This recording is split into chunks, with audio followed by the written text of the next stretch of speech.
So it's looking like PlayStation is handling the exclusives pretty much just as good as Xbox does.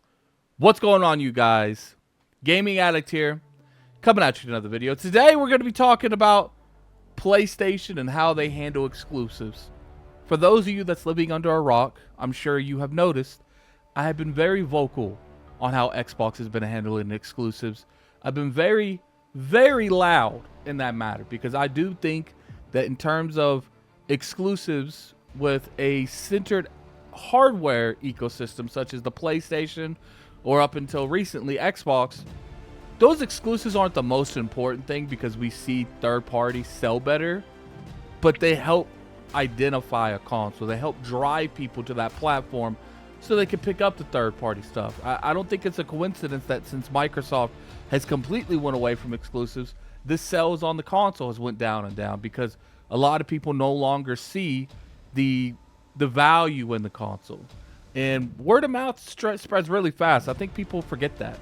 You know, when you're talking to your friend and, you know, talk about certain things and, you know, consoles come up, you know, it's easy to get lost in that translation where it's like, this is just another person speaking. But we always say when it comes to good games, word of mouth is the strongest thing that you can have. I remember I was watching a TikTok live stream once, and the influencer literally was like a small actor, focuses on acting. And someone in his chat asked him what console they should buy. And he said a PlayStation because Xbox was going out of business. This is what people mean by perception. You know, even though that's not true, perception's everything. Word of mouth can be very deadly. So for a while now, we've been seeing Xbox do this huge pivot. And I, including other people, have been very vocal about it. But PlayStation, they done something that is crazy.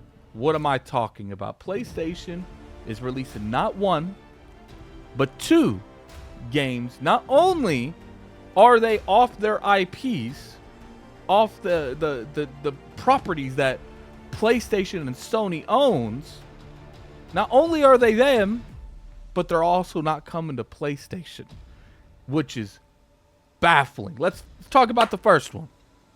Ratchet and Clank Ranger Rumble. Now, for those of you who don't know, I did review the last Ratchet and Clank Rift Apart. It's on the channel if you guys want to go check that out. And I really enjoyed that game. I felt like Ratchet and Clank's one of those IPs where it's not like essential to anything, but it's definitely a nice little bonus. I would consider that like between a AA and AAA.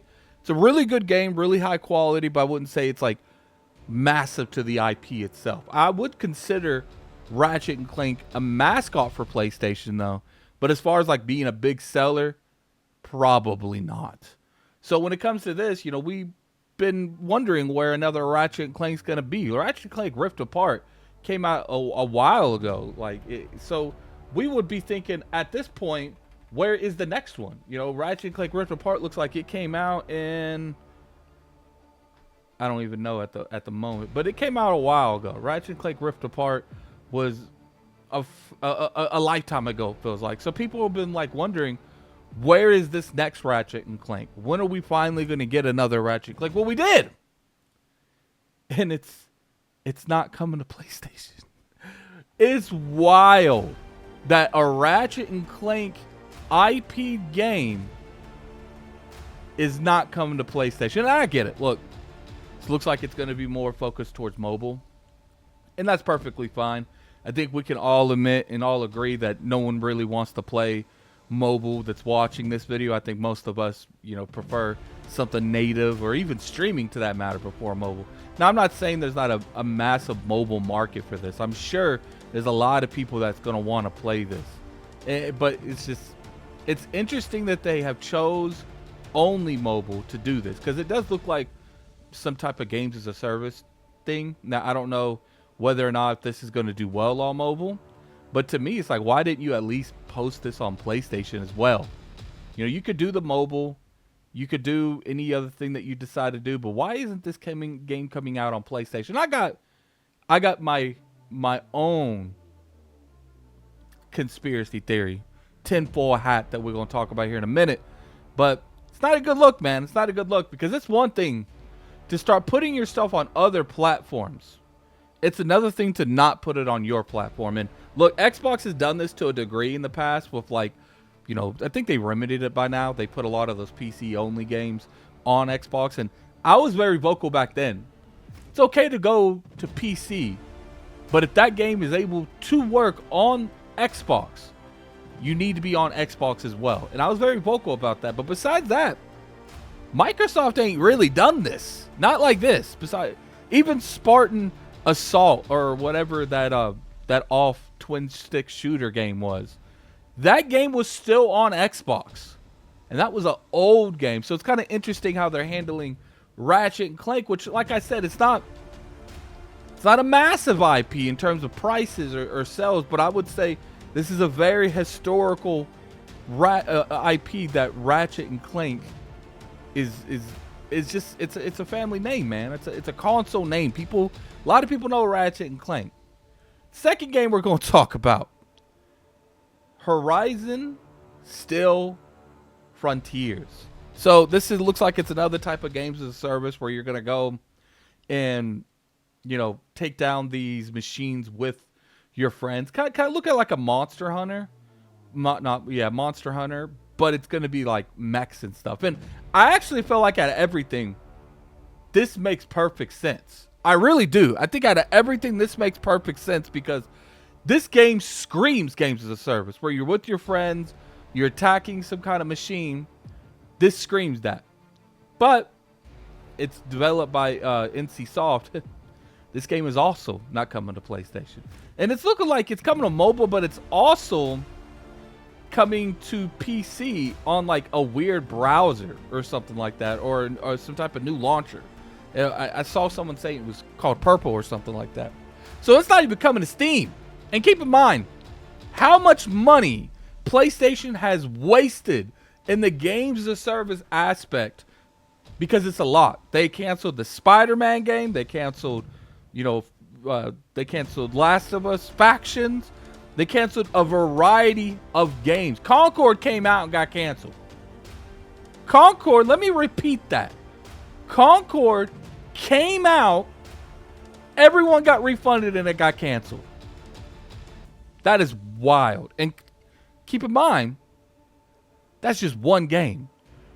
That Spider-Man game probably cost them millions of dollars because they were developing it for a while. They bought in an entire publisher. What maybe publisher is a stretch. Bungie technically was a publisher, but they bought a whole developer just for their expertise on games as a service, and they spent billions on that studio. So imagine that the amount of money that they have into games as a service, and it's not working out well for them. So it's interesting that Horizon Still Frontiers is going to some random app or random, launcher that we've never heard of on PC, which is mind-blowing by itself.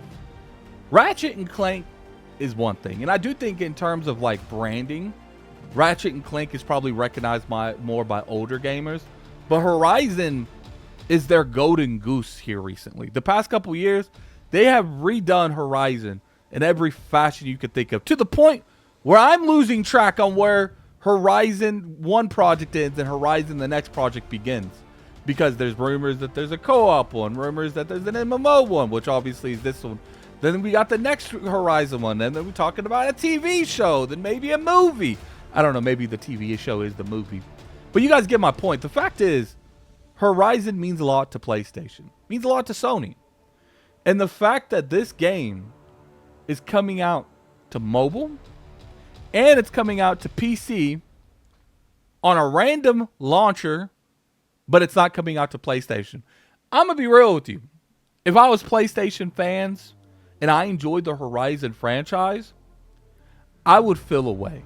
I'm going to be honest. I would feel away. Anyone speaking out on this, totally reasonable.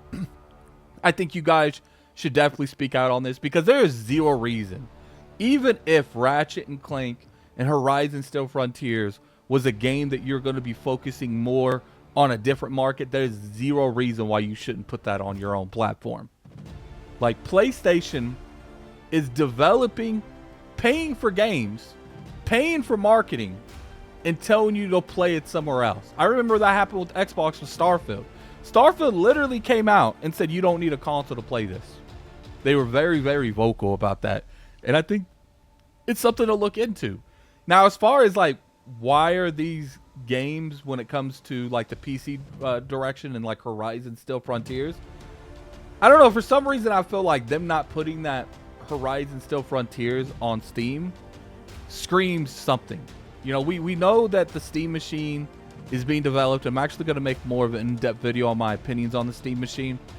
But it is interesting that they are making more of a home console thing. And the first game that is made, well, they obviously, it's not made by PlayStation. It's funded by PlayStation.